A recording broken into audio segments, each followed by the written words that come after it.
Hi guys, welcome to my channel, Madam Topic. අද මම ඔයගලන්ට හදන්න කියලා දෙන්නේ වාටි නැති ආප්ප. කවුද කාලා තියෙන්නේ? එහෙනම් අපි හදන්න යමු. අවශ්‍ය කරන ද්‍රව්‍ය ටික මෙතන තියෙනවා. අඩුම කුඩුම සියල්ල මෙතන තියෙනවා. බිත්තර තියෙනවා, පිටි තියෙනවා, කිරි තියෙනවා, සීනි තියෙනවා, ලුණු තියෙනවා, උණු කරගත්තු බටර්.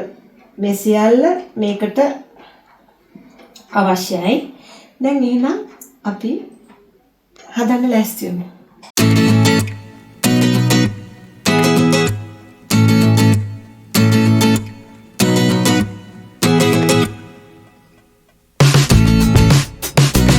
හරි. ඕකේ. දැන් මෙතන පිටි ග්‍රෑම් 350ක් තියෙනවා. මම මේක මේ විදිහට මේ බඳුනට දා ගන්නවා.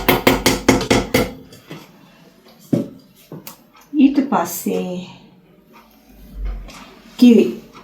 කිරි ලීටර් භාගයක් මෙතන තියෙනවා.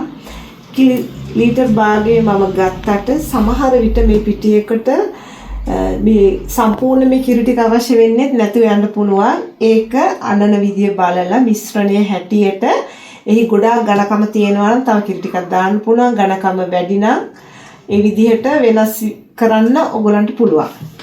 ඔන්න මම මේ කිරි ටිකත් මේකට එකතු කරනවා.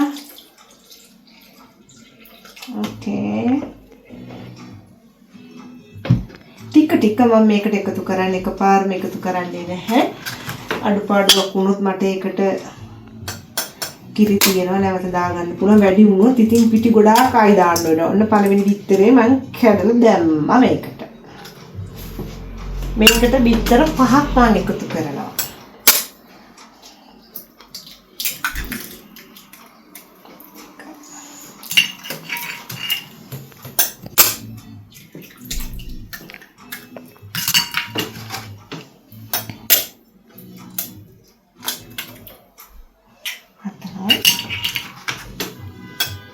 බිත්තරේ මෙන්න මෙහෙම දැම්මා. දැන් අපි මේකට ලුණු ස්වල්පයක් එකතු කරනවා. ඊට පස්සේ රත් කරපු බටර් ටිකක් මෙන්න මේ ආකාරයට අපි එකතු කරගත්තා. මම මේකට සීනි ටිකක් ගන්නවා. මොකද වාටි නැති ආප්ප තමයි මම හදන්නේ. ඒ වුණාට පොඩ්ඩක් විතර මේක රන්වන් පාට වෙන්න ඕනේ. නැත්තම් සීනි දැම්මේ නැත්තම් මේක සුදු පාටට වගේ තමයි තියෙන්නේ. ඒ නිසා වර්ණ ගන්නන්න මම මේ විදිහට සීනි ස්වල්පයක් එකතු කර ගන්නවා. ගොඩාක් දාගන්න එපා. දැන් අපි මේක හොඳින් මිශ්‍ර කරගන්නවා. මෙන්න මේ ආකාරයට. මේක හරිය ලේසි.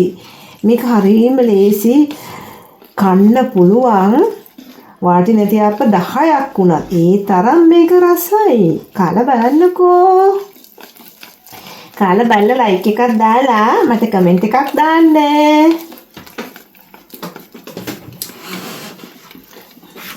මේක තමයි පහසුම ක්‍රමේ. බ්ලෙන්ඩර් එකකට දාලා මේක මික්ස් කරගන්න ගියාම ටිකක් අමාරුයි. මොකද මේ පිටියක ඝනකම නිසා. මම පුරුදු වෙලා තියෙන්නේ මෙන්න මේ විදිහට මේක කලවම් කරගන්න. මේ බලන්න. මම ඉස්සෙල්ලා කිව්වා වගේ මේක දැන් ඝනකම මේකේ කොපමණ අවශ්‍යයිද කියන එක ඔයගලන්ට මේ පිටිය අන්නකොට තේරෙනවා. දැන් මම තව ටිකක් මේකට කිරි එකතු කරගන්නවා. මේ බලන්න මේකේ ඝනකම වැඩි. ඒ නිසා මම දැන් නැවත වතාවක් මේ ඔක්කොම කිරි ටික මේකට එකතු කරගන්නවා.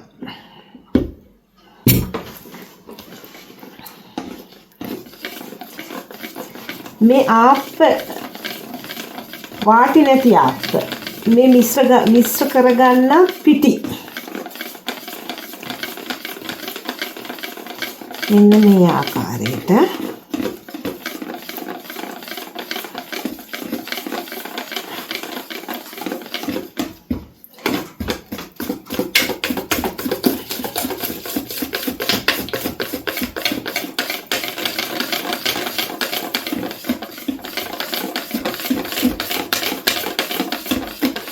හදිස්සියේ බඩගින්නක් එහෙම හැදුනම මේක ඉක්මනට හදා ගන්න පුළුවන් විනාඩි 10යි. හදලා බලන්නකෝ මම බොරුද කියන්නේ කියලා.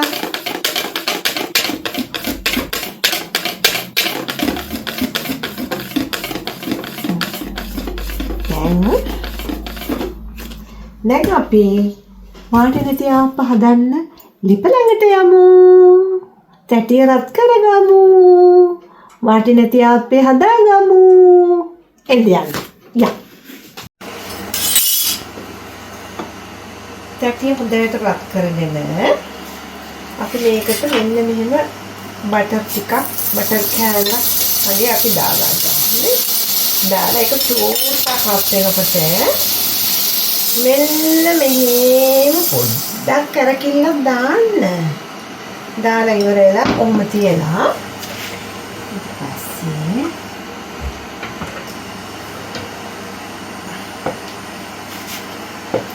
හදාගත්ත මිශ්‍රණය මෙන්න මේ විදිහට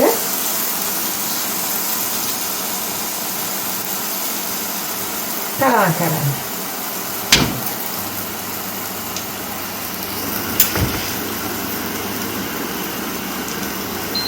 Buat kali keremu.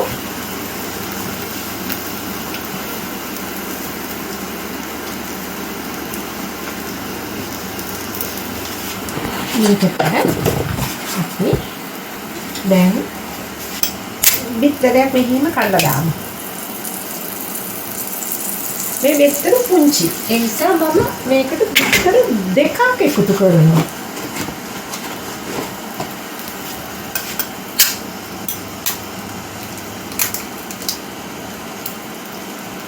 මෙන්න මෙහෙම බිත්තර දෙකක් දැම්මා. දාලා ඉවරලා අපි දැන් මේක පොට්ටක් මත ගින්නේ පුච්චමු. ඒකට අපි එකතු කරමු තාචුප්පුලි වෙලාවකේ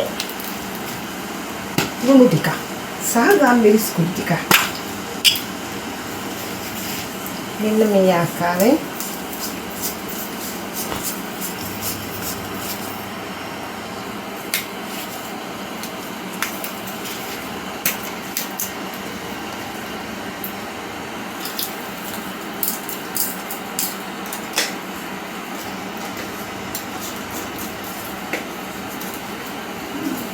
මේ ආකාරයට ලුණු ටිකක් අපි දානවා.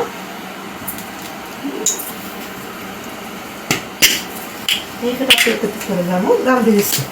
මෙන්න මෙහෙම. තව රසයට හදන්න පුළුවන් ක්‍රමයක් තියෙනවා. තව මේකට එකතු කරගන්න ඕනේ චීස්, ගාපු චීස් ටිකක්. ඊළඟ වාටි නැති ආප්පේ මම මේ විදිහට හදලා ඔයගොල්ලන්ට පෙන්නන්න. දෙවිදිහටම හදලා කාලා බලන්න.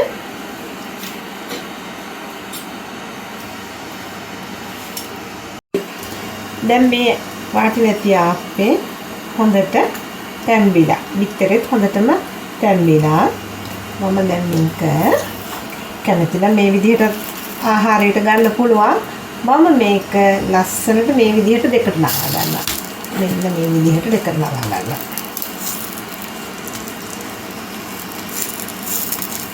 මේ මොගුල් දෙකට නාලා ගත්තම මේ හදිස්සියකට එළියකට යනකොට මේ විදිහට දෙකට නාවලා ලස්සනට සෑන්ඩ්විච් එකක් විදිහට ඔතලා මග කකා යන්න පුළුවන්. ඒක මේ විදිහට අනිත් පැත්තට හරවනවා.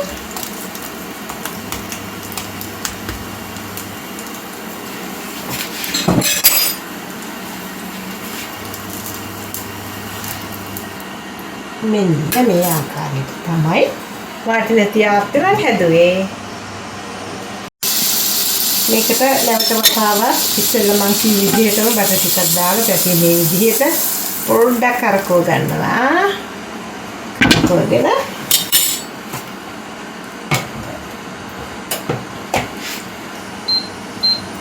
පොඩ්ඩක් ගින්දර වැඩි කරන්න ඕනේ.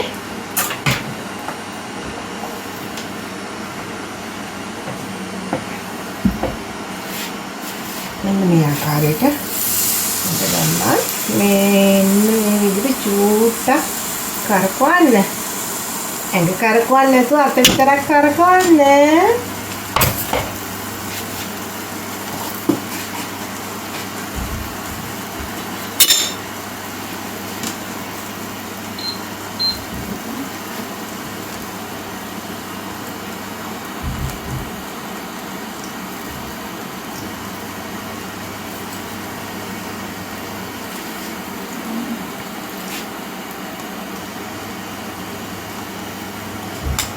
අන්න මේ විදිහට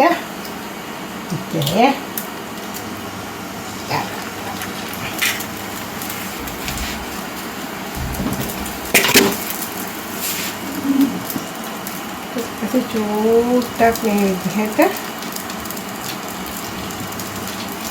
මේක පොඩ්ඩක් විතර මේ විදිහට වාටිනේ තියාගෙන පොඩ්ඩක් තවරන්න. එතකොට ඒක රසය වැඩි. මොකද හැමතැනම බිත්තර තියෙන නිසා ඒක රසය වැඩි.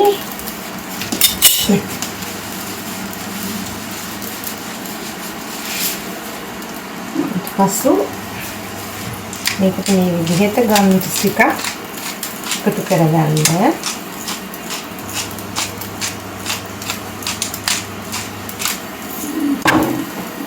ඊට පස්සේ මේ ආකාරයට මේකේ ලුණු ටික එකතු කරගන්න.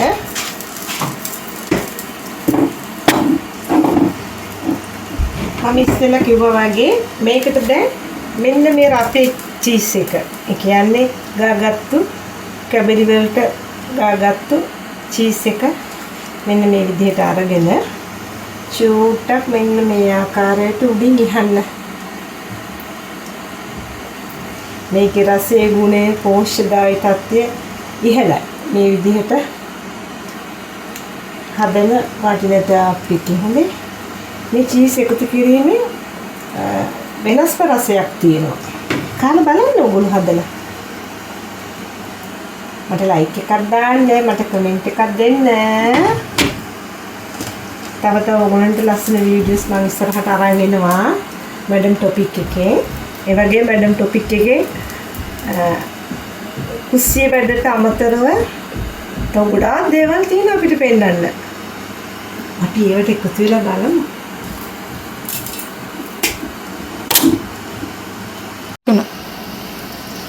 මේ වාටිනේටි අපි මෙන්න මේ විදිහට අපි නමා ගමු.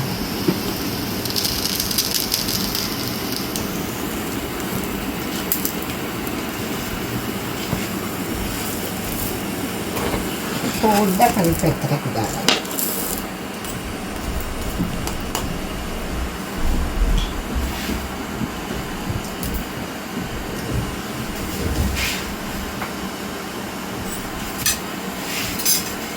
මෙන්න ඔයගොල්ලන්ට පෙන්නන්න බිත්තර විතරක් දාපු වාටිනේටි ආප්පේ